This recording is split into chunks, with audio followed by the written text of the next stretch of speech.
Most dropshippers never figure out why their Google ads failed. They did the research, found a product, they built a clean store, they launched the campaign. And after 2 weeks of spending money and getting almost nothing back, they decided Google ads don't work and went back to posting TikToks in their bedroom. But Google ads did not fail them. Their store structure did. There is one mistake beginners make before they ever touch Google Ads Manager. One decision made in the first hour of building their store that silently poisons everything that comes after it. And almost every course, every YouTube tutorial, every so-called guru is actively pointing beginners straight towards it. The advice sounds logical, it sounds clean, it sounds professional, and it is wrong. By the end of this video, you are going to understand exactly why the way most people set up their dropshipping store is fundamentally incompatible with how Google Shopping actually works and what to do instead. Hey, if we haven't met before, I'm Toval's digital avatar. While he's in the trenches helping clients scale their stores and get more sales, I'm here to make sure you never miss a beat on what is happening in AI and e-commerce. Toval personally reads every single comment, so make sure you comment below. Here is the advice that is quietly killing stores before they ever get started. Niche down, pick one product, build your store around it, own that category. You have heard this, everyone has heard this, and on the surface it makes total sense. Specialization feels professional, and one product store looks premium. It seems focused and intentional, like the person behind it knows exactly what they are doing. But here is what that advice was built for: Facebook ads. It was designed for a traffic source where you are hunting cold audiences, crafting emotional creatives, and telling a product story to someone who was not looking for it. On Facebook, a focused store with a strong angle and a single hero product can absolutely work. The whole game is about the creative and the angle, not the product breadth. Google Shopping is completely different machine. It does not care about your angle. It does not respond to emotional storytelling. It runs on one thing and one thing only: search intent. And when a real buyer types a query into Google, they are not searching for your brand. They are not searching for your story.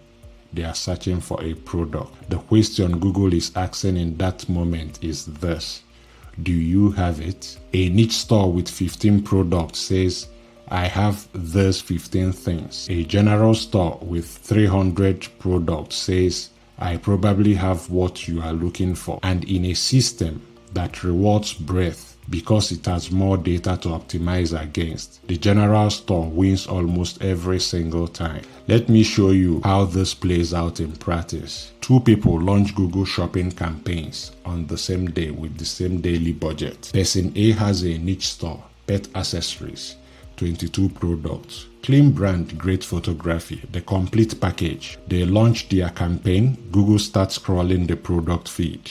It finds 22 items to serve.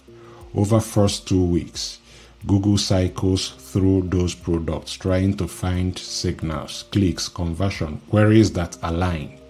But 22 products is a small data set. The algorithm has very little to work with. It burns through the budget trying to generate enough information to make a decision. 2 weeks in, they have spent money, got a handful of sales, and the campaign still hasn't found its footing. They assume it is not working and kill it. Person B has a general store, home, fitness, kitchen, outdoor, pets, 460 products across 8 categories. They launch the same campaign.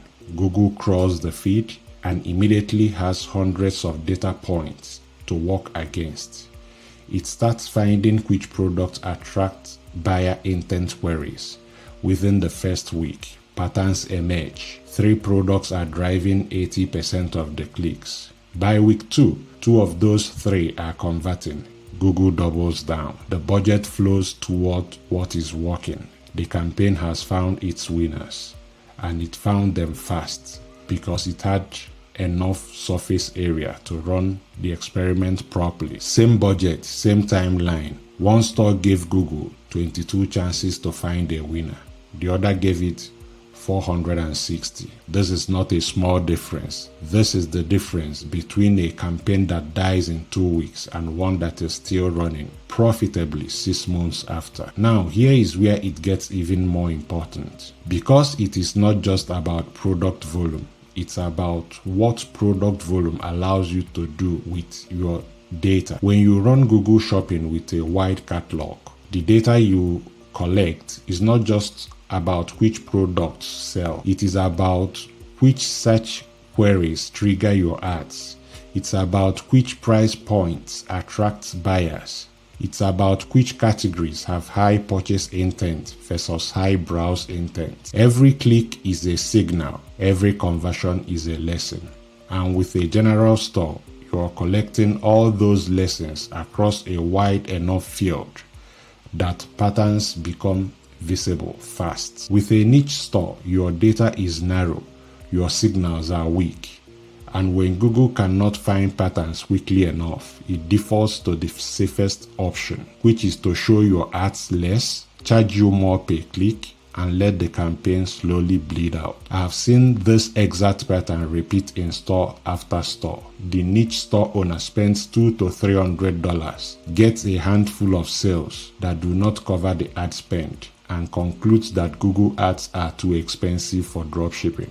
The general store owner runs the same budget, finds 2 winning products in the first month, scales those products, and is up over $5,000 in net profit before month 2 is over. Same platform, same traffic, different structure. Now, I want to address the counter argument that always comes up. But a general store looks unprofessional. Customers won't trust it. This is the branding objection, and it sounds reasonable until you look at what actually drives purchasing decisions on Google Shopping. When someone clicks on Google Shopping ad, they are not clicking because they trust your brand. They have never heard of your brand. They are clicking because the product image looks right, the price looks right, and the title matches what they searched for. That is it. Those are the 3 filters. Brand identity plays almost no role in that split-second decision. And here is the evidence you don't have to take my word for. Some of the highest revenue general stores running on Google today look terrible. No coherent branding, no hero product, no emotional story, just a massive catalog, clean product pages, competitive pricing, and a Google Shopping campaign that has been running long enough to find its winners. These stores are doing $200,000, $300,000, $500,000 a month in revenue because Google does not reward aesthetics. Google rewards relevance and conversion data. So here is the bottom line. A niche store on Google Shopping gives the algorithm too little to work with, runs out of data before it finds winners, and burns your budget while it searches for signals that may never come. A general store gives Google the surface area to run the real experiment, wide enough to find winners fast, deep enough to generate the conversion data that lets the algorithm optimize and scale. Niche stores were built for Facebook. General stores were built for Google. And if you are running Google ads on a niche store, you are using the wrong tool for the job, and you are paying for the mismatch every single day. If you want to see how to build and structure a general store that is optimized specifically for Google Shopping, the right product volume, the right categories, the right feed setup, make sure you subscribe because that breakdown is coming. And hit the like button on this one. It helps more serious dropshippers find this channel, and it tells me you want to go deeper. Till next time, let AI do the heavy lifting while you do the living.